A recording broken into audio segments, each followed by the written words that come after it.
Eu sou a professora Gislaine Patrícia Marques Gregório e eu vou apresentar hoje o plano de aula como pré-requisito para o PDE 2025. O tema da nossa aula vai ser Fontes Históricas em História, Fontes e Conhecimento em História. É uma aula para o 6º ano. Iniciaremos a nossa aula com uma pergunta norteadora e ela se diz: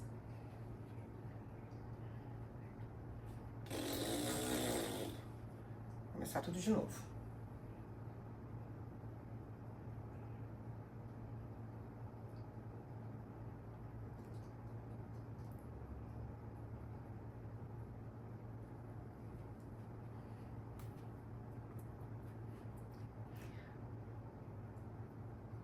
Olá, eu sou a professora Gislaine Patrícia Marques Gregório e hoje eu vou apresentar um plano de aula como pré-requisito para o PDE 2025. Minha disciplina é História. O tema da aula é Fontes e Conhecimento em História e é uma aula para o 6º ano. Iniciaremos a nossa aula com uma pergunta norteadora que diz: é possível ter um fato histórico sem uma fonte histórica? Essa pergunta, ela vai nortear todo o nosso trabalho e, ao final da aula, pressupõe que as crianças, os nossos alunos, eles consigam responder essa pergunta norteadora com o auxílio do professor. Os objetivos do conhecimento dessa aula são identificar a gênese da produção do saber histórico e analisar o significado das fontes que originaram determinadas formas de registro em sociedades e épocas distintas, compreendendo fontes e documentos como patrimônio histórico, material e imaterial, e também como fonte de pesquisa e de conhecimento científico. A nossa aula, ela também está pautada nas habilidades e competências da BNCC. São 2 habilidades e competências, a EF06-HI02, que diz identificar a gênese da produção do saber histórico e analisar o significado das fontes que originaram determinadas formas de registro em sociedades e épocas distintas. A segunda habilidade seria analisar fotografias ou pinturas históricas, discutindo o que elas revelam sobre a época em que foram criadas. Essa atividade proposta hoje, ela vai desenvolver a habilidade e a interpretação visual. Os objetivos da aprendizagem são compreender como se desenvolve o trabalho de investigação histórica, bem como a importância das fontes históricas. Identificar também os diferentes tipos de fontes históricas. Utilizaremos nessa aula a metodologia ativa por pares, que também é conhecida peer-to-peer, na nomenclatura inglesa. Essa metodologia, as crianças serão dispostas em pares, né, e ficarão nas suas duplas dispostas em círculo na sala. Essa metodologia, ela visa que as crianças discutam entre si, entre seus pares, aquilo que está sendo proposto durante a aula. O professor vai dar um pré-requisito e depois serão feitas atividades com essa dupla. A primeira atividade proposta para essa aula de hoje é a análise da certidão de nascimento. As crianças serão desafiadas a trazer para essa aula as suas certidões de nascimento, uma cópia, obviamente, para que possa ser analisada nessa metodologia ativa dos pares. Então, nessa certidão de nascimento, eles vão ser instigados a entender que documento é esse, qual é a sua função, quais informações estão contidas nesse documento e por que é tão importante ter esse documento de identificação. Importante. O professor vai salientar que este é o primeiro documento de validade jurídica de uma pessoa.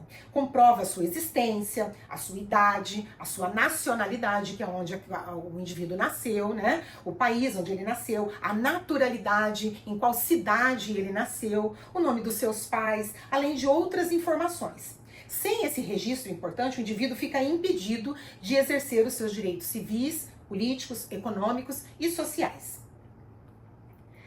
Será apresentado também a figura do investigador, né? A partir do momento que ele vai investigar esse documento, ele vai buscar informações nesse documento, o professor vai salientar que essa seria basicamente a função de um detetive. E que esse detetive, ele vai usar esses vestígios para poder verificar e contar essa história.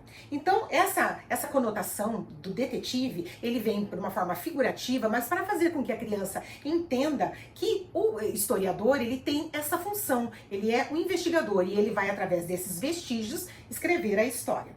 Então, ele também, numa cena, ele pode usar, além de um documento, ele pode verificar também se existe, por exemplo, fios de cabelo, um brinco, uma vestimenta, enfim, detalhes daquela cena, daquele local. Enfim, isso tudo vai contar a história desse recorte histórico que será analisado. Apresentaremos também para os alunos a figura do Sherlock Holmes, que é um personagem criado pelo escritor inglês Arthur Doyle no século XIX, e ele se converteu num modelo de investigador, né, com a sua lupa, o seu cachimbo. Isso tudo traz para a criança a figura daquela pessoa que procura por vestígios, que procura por pistas deixadas ao longo da história. Então seria uma parte lúdica da nossa aula apresentar a figura do Sherlock Holmes.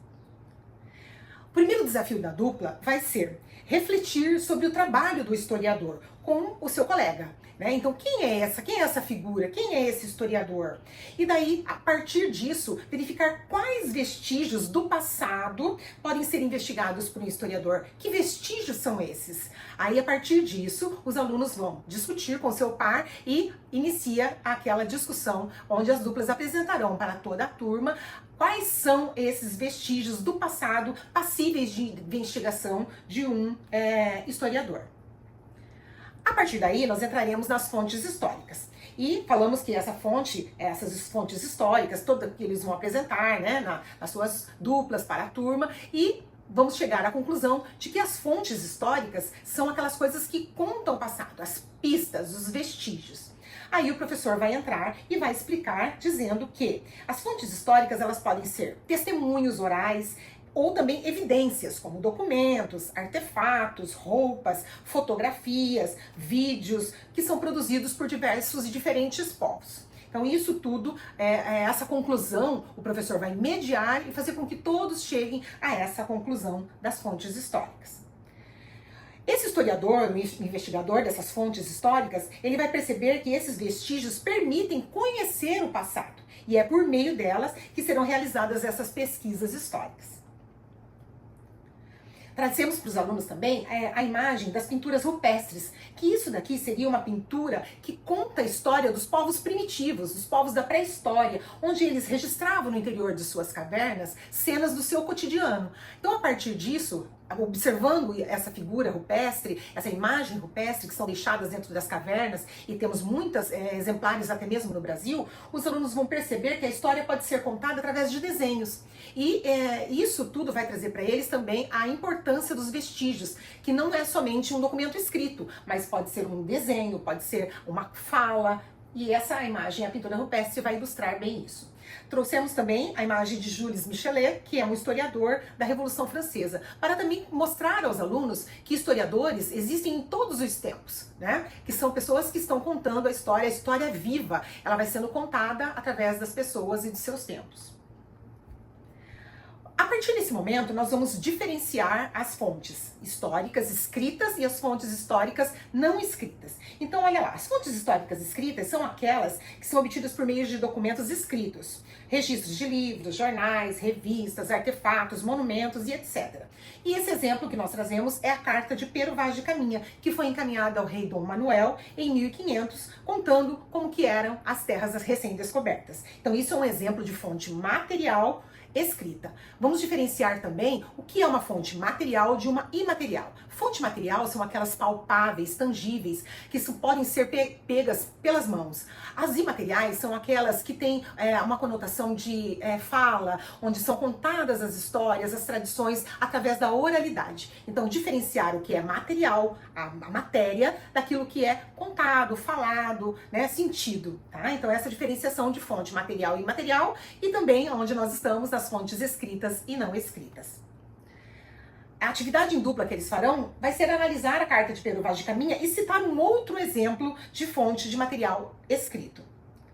A partir daí, nós vamos ver as fontes históricas não escritas, que são aquelas transmitidas através da oralidade. Trazemos para os alunos aqui o exemplo de do século XIX, né, em Mali, são os griots de Sambala, o rei de Medina, onde um indivíduo, o griot, ele transmite, preserva e transmite de forma oral as histórias, canções e mitos do seu povo. Então, para que a criança perceba que a história pode ser contada também através da oralidade.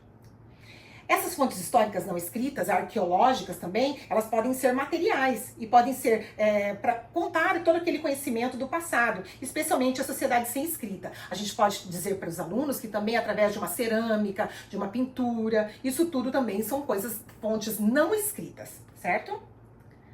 Temos também aqui um exemplo, né, de um afresco do Palácio de Knossos, de Creta, na Grécia. E esses afrescos são fontes arqueológicas que contam a história daquele povo. Então, também um outro exemplo.